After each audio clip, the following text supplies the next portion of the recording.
Kia ora, welcome back once again, everybody. Here with another reaction. This time, thanks to those that sent through this video. I haven't seen it yet. I didn't even think to go looking for anything like this. But it is the 1995 Paul Holmes visits Kiwi troops in Bosnia. So I remember the Paul Holmes show when I was growing up. And yeah, so let's check this one out.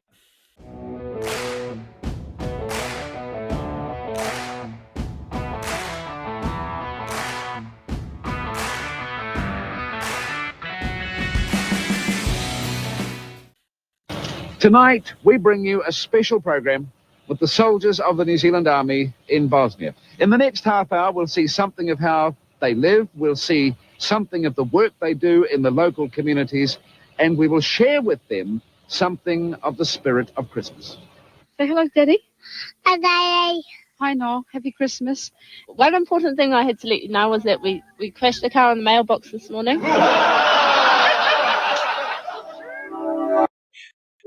It's crack up. Hard case hearing that. But that's nice. So hopefully we'll see more of that. I'm guessing this is part of the intro. That fella that it just showed there watching, I don't know if that's his partner that mentioned about the letterbox. I recognize his face. I cannot remember his name. Apologies for that, brother. I think if it's the same guy I'm thinking of, I think he got out of the army however many years after and then joined the police, maybe. But yeah, definitely looks familiar. So I'm assuming I might see some faces that I recognize, but probably names that I may not remember. Apologies for that in advance. But 1995, I would have been finishing up school. I didn't join the New Zealand Army until 1996. Yeah, 96. Basic 295. And yeah, so there were a few guys that had come back within the company, Victor company, that I was lucky enough to serve in at 1st Battalion by the time I got there, that had, been over and served in Bosnia and that sort of thing. So interesting. Let's see how this one goes. From memory, Paul Holmes, I was obviously younger, coming up through high school when I, sort of remember seeing his show, but he was seemed like a bit of a character, a cheeky character. So we'll see how this show goes anyway, or this episode.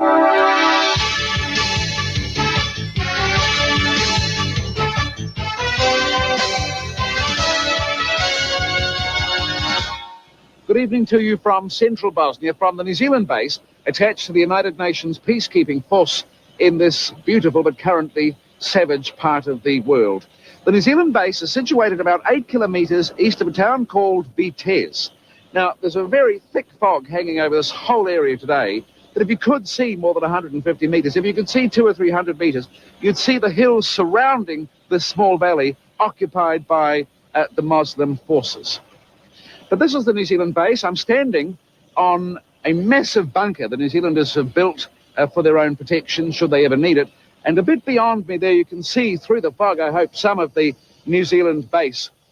You can hear the sound of that generator going 24 hours a day. You can see some of the huts placed on site, portable huts in which the men live and in which they perform their ablutions, in which they eat, in which they make a home for themselves so far away from their normal home.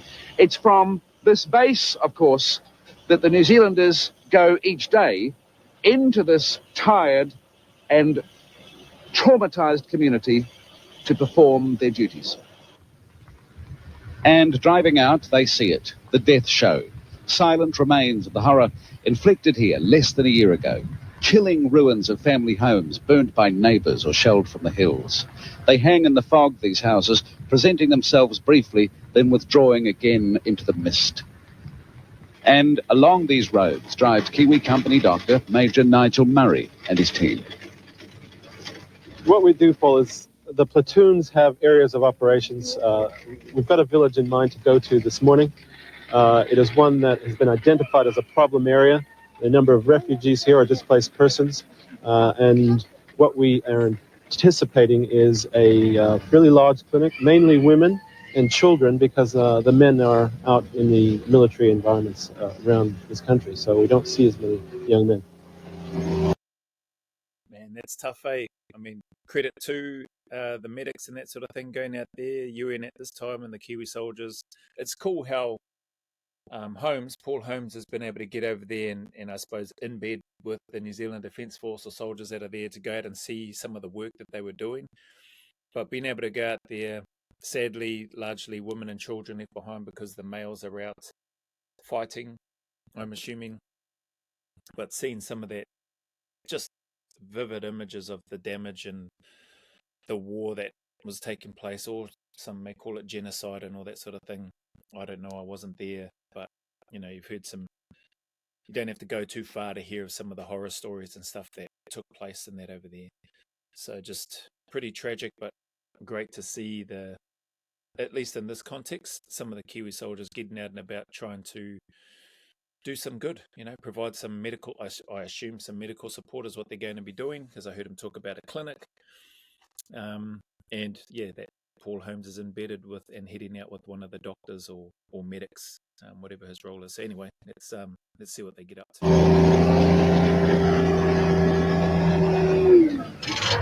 Is it satisfying going around as part of a medical unit? The good thing about it is you go to the villages, you see the state that some of the children are in, and some of the adults, and it's good to go back every couple of weeks and see the advancement that you're actually making in that area. So yeah, it's really brilliant. One of the biggest problems is people who have had a good health service before the war and have now lost it. It was reasonable. But now the situation is there's no medicines in reasonable supply, and it's difficult for the villagers to get through some of the protected areas and the checkpoints, though that's improving all the time, to see the doctor or to see a nurse. Okay. 140/80. Okay, if you could tell him that his blood pressure is good. The main problem he's got is the nervousness from being a refugee, which I will be able to give him some tablets to help him sleep. If you can explain that.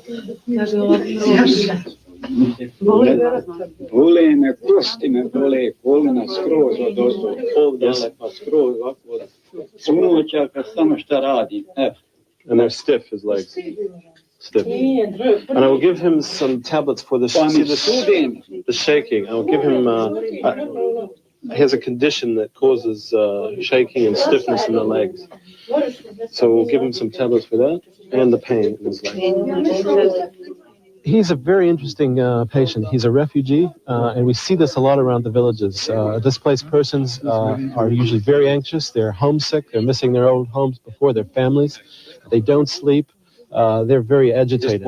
Though we can help them in very subtle ways by giving them a sleeping tablet at night for a short period of time, and also just curing those chronic ailments of the elderly. This gentleman had Parkinson's disease, and we can alleviate some of those symptoms just with some tablets. We have glasses. They're old glasses that people have used before and thrown out, and they're particularly useful to us here because a lot of people basically ran out of their house as it was burning down and left behind those little valuables that are so critical to them. So glasses are very popular and hard to find. With the children particularly, what are the problems there? The children, there's some malnourished children, which we're able to help by identifying and passing on to UNHCR, and they can get food to them. We can supply vitamins. We can advise mothers on the management of breastfeeding and feeding their youngest ones, and also things like scabies. Is it satisfying what you're doing? I mean, are you able to have an effect?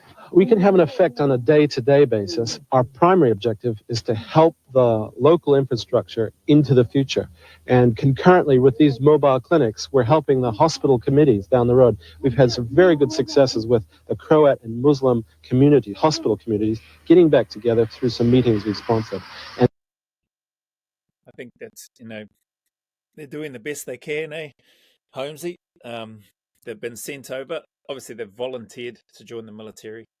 They've got a task to do. They've been deployed over there, and they've been given the parameters of their scope within their roles and responsibilities, and those with the medical skills and professions. Part of that is to try to help out those displaced refugees, as it's spoken about, and those that may not necessarily be displaced, but that haven't had to leave or move but are struggling. And so, you know, the Defence Forces, when they deploy, they're always going to try to do their best to help out those impacted and those that are non-combatants, for want of a better term. You know, Kiwis are going to do it, Aussies are going to do it, Brits are going to do it, Americans are going to do it, you know, Canadians are going to do it. They're going to try to help out where they can. And some of the trade-off or benefit could be part of that hearts and minds piece, in terms of doing these things because they want to, and they want to try to genuinely help, and hopefully it builds a rapport or a trust to a degree, a level of trust with the locals. And if you can establish that and do that early, then potentially that could go well for you down the track, you know, with regards to information and hopefully keeping not only your soldiers and stuff safe, but other locals within that area as well. Tough, man. Must have been hard. And they're planning these. They're helping us plan these villages, village visits, and that's very rewarding to us. And when the doctor and his team and the patrols, the vehicles come back to this base, they're coming to one that the British somewhat haughtily call Gucci base, because of the generosity of appointment, because of the abundance of amenities offered the men here.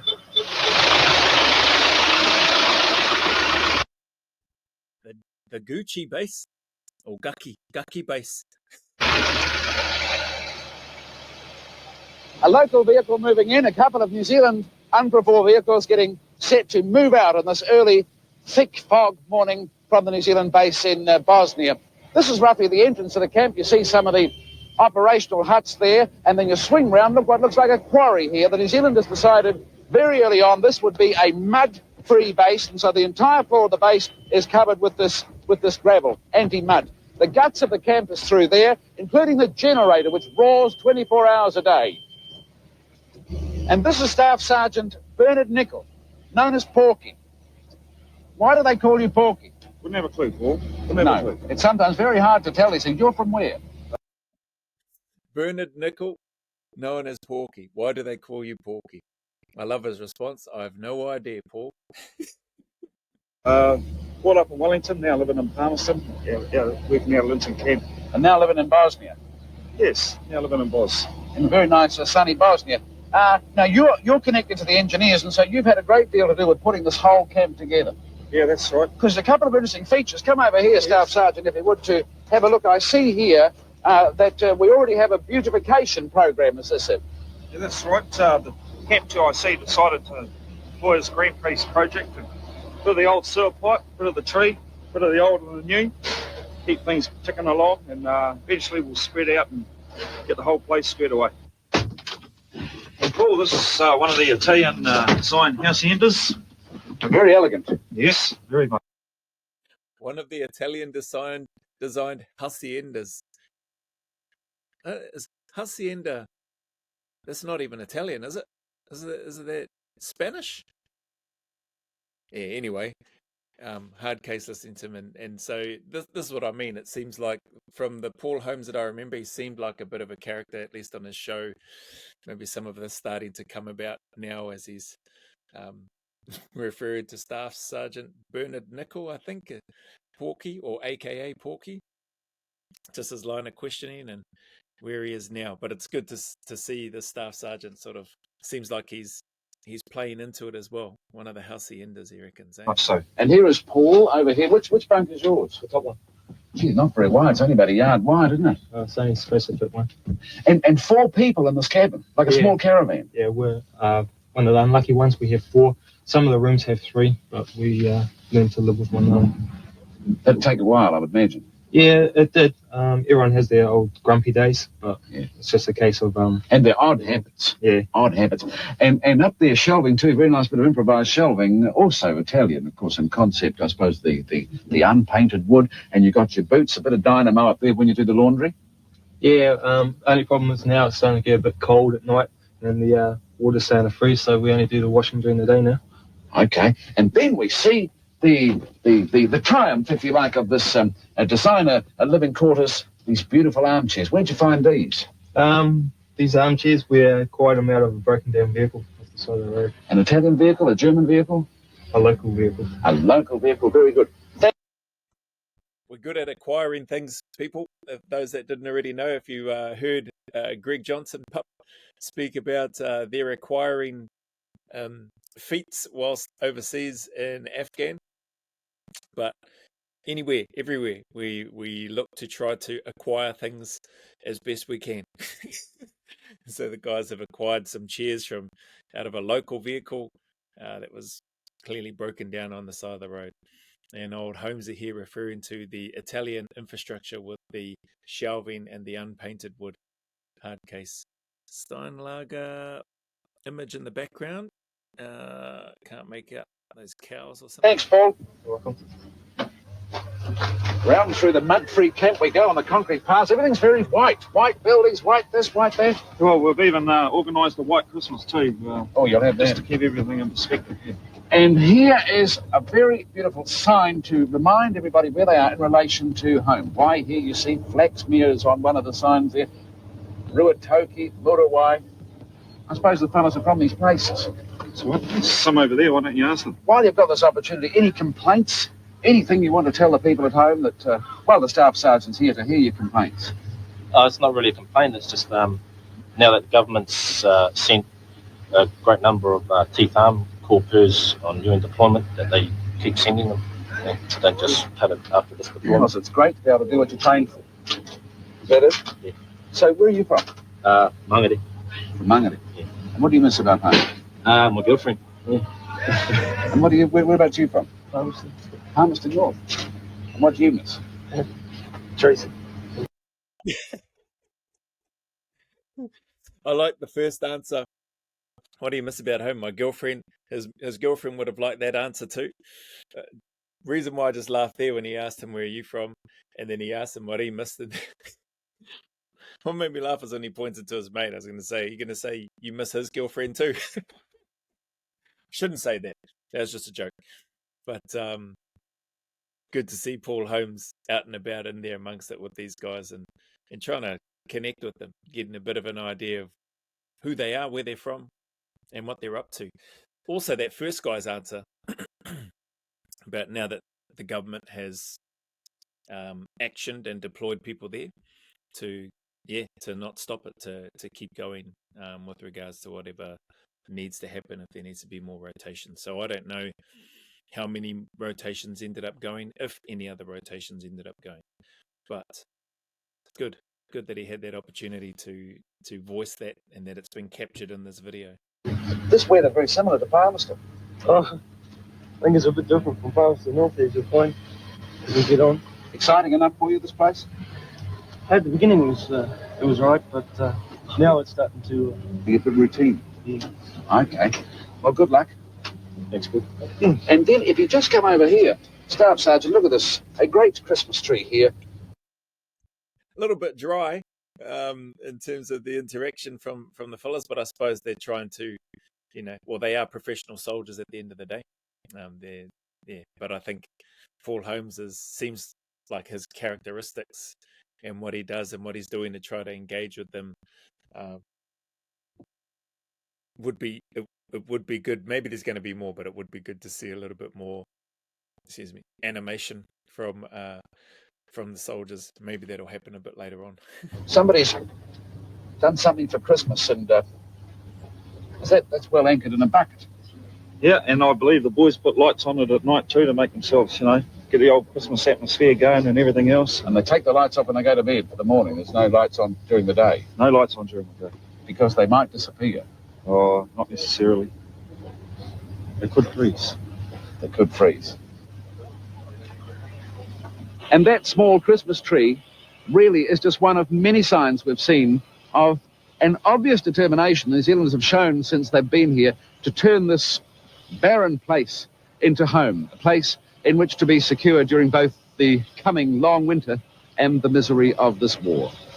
Still to come on the programme, messages from home and the hottest act in Bosnia.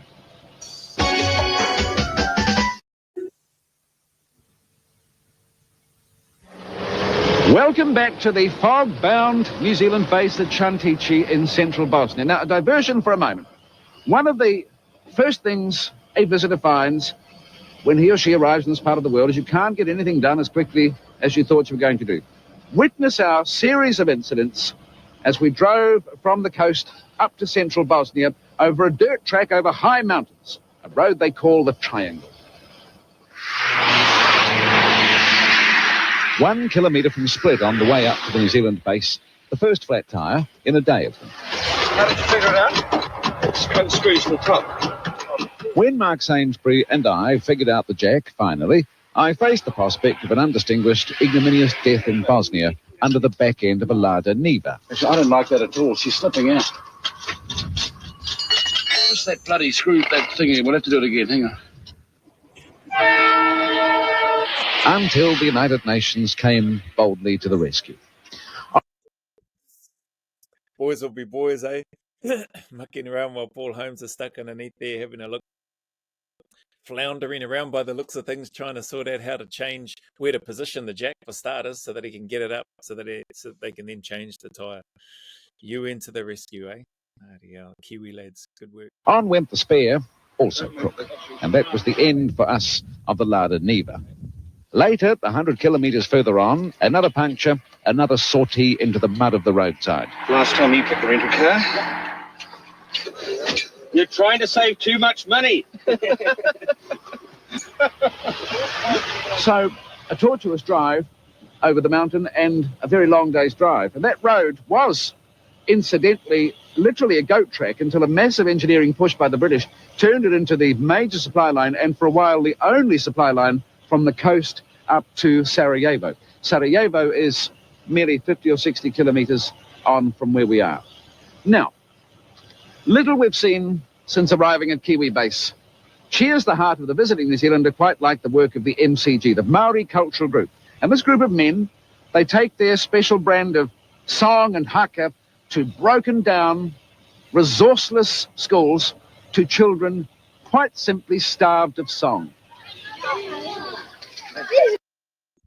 That's cool. So the MCG, the Māori Cultural Group, not the Melbourne Cricket Ground, but awesome to... I had heard that there were activities like that took place whereby the soldiers in Bosnia went around and did things like that. But yeah, that's I just heard about it. So this is cool. I'm sure there must be some footage of it then, seen as what we saw. The school, look at it, some 10 kilometres from base. King of the castle atop the inadequate pile of coal to last the school through winter. Inside, in the barren, dirty classroom, the songs begin.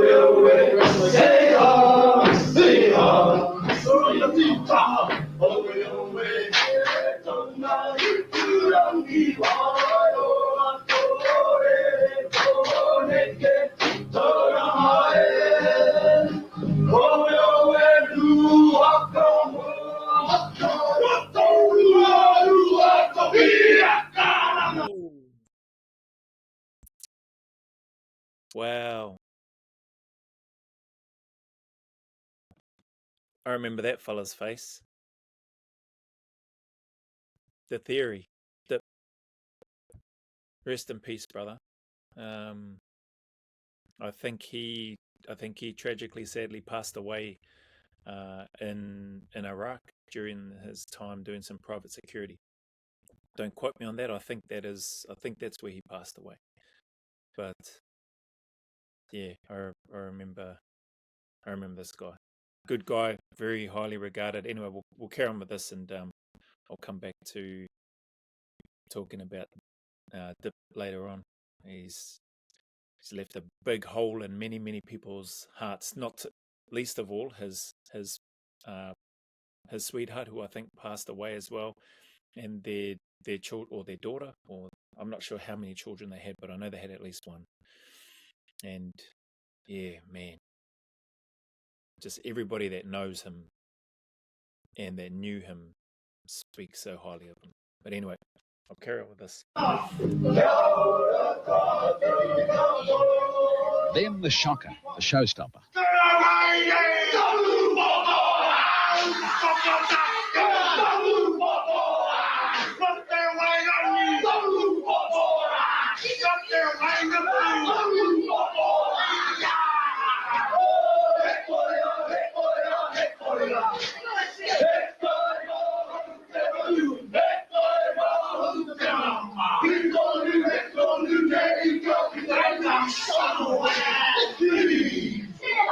to finish the concert, an encouragement to the children to accept.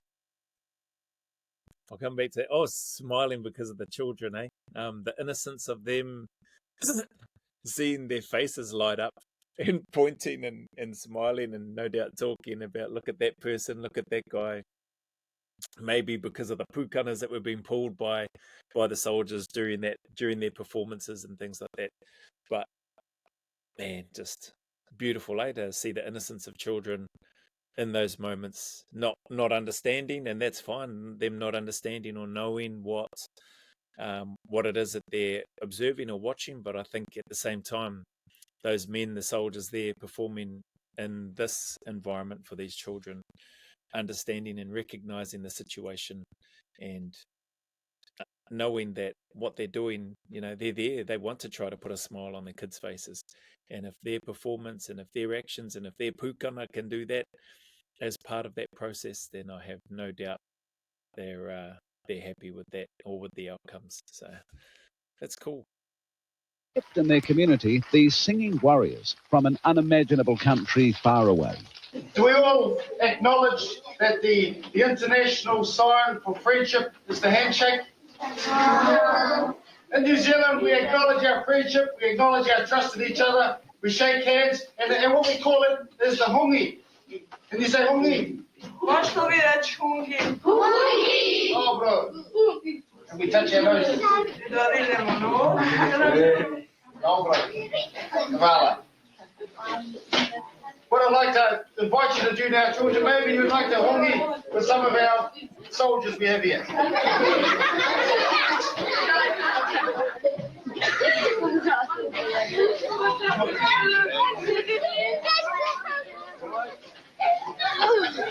Outside again, the concert over, locals gather.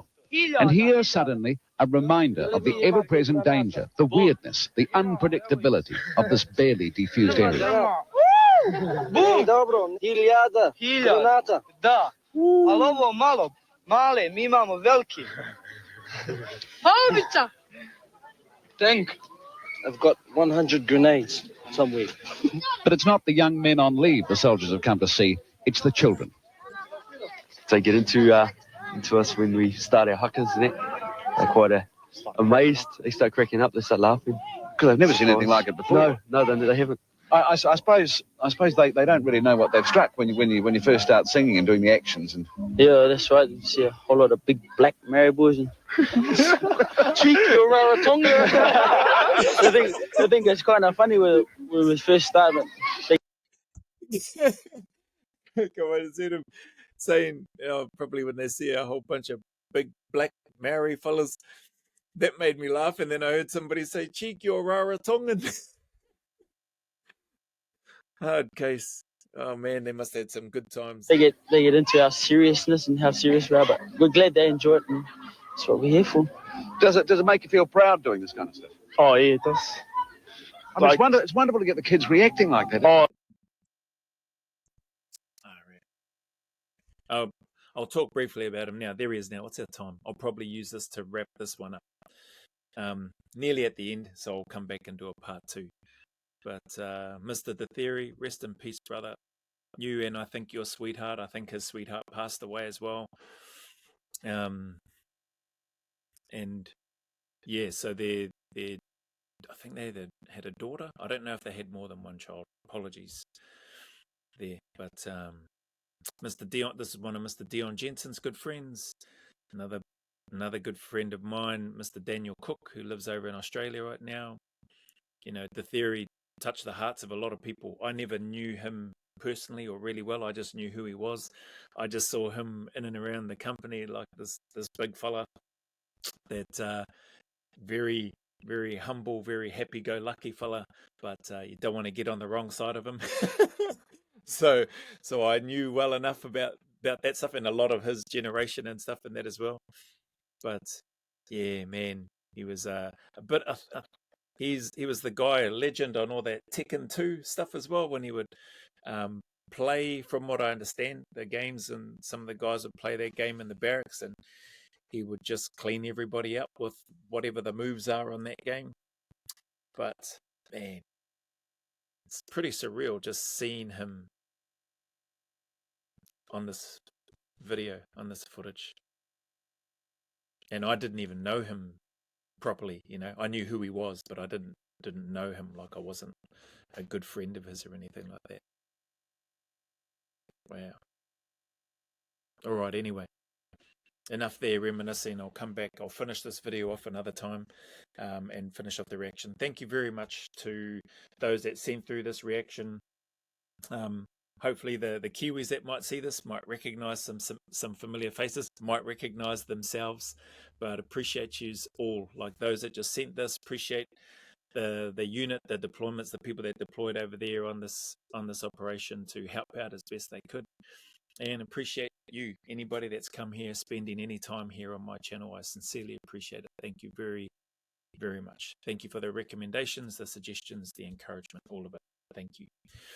That being said, as always, any challenges, people, any trials, any obstacles, we're all going through them.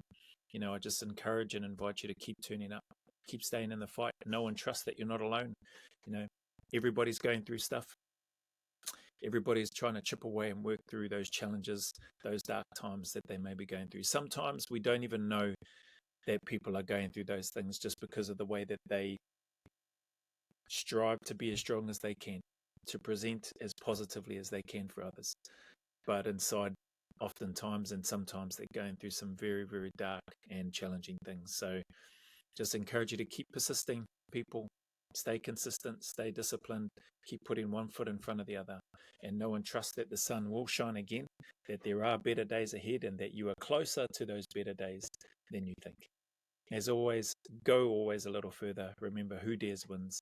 And until the next video, a big mana away from me coming into you, filled with my aroha, respect, appreciation, and gratitude for you all.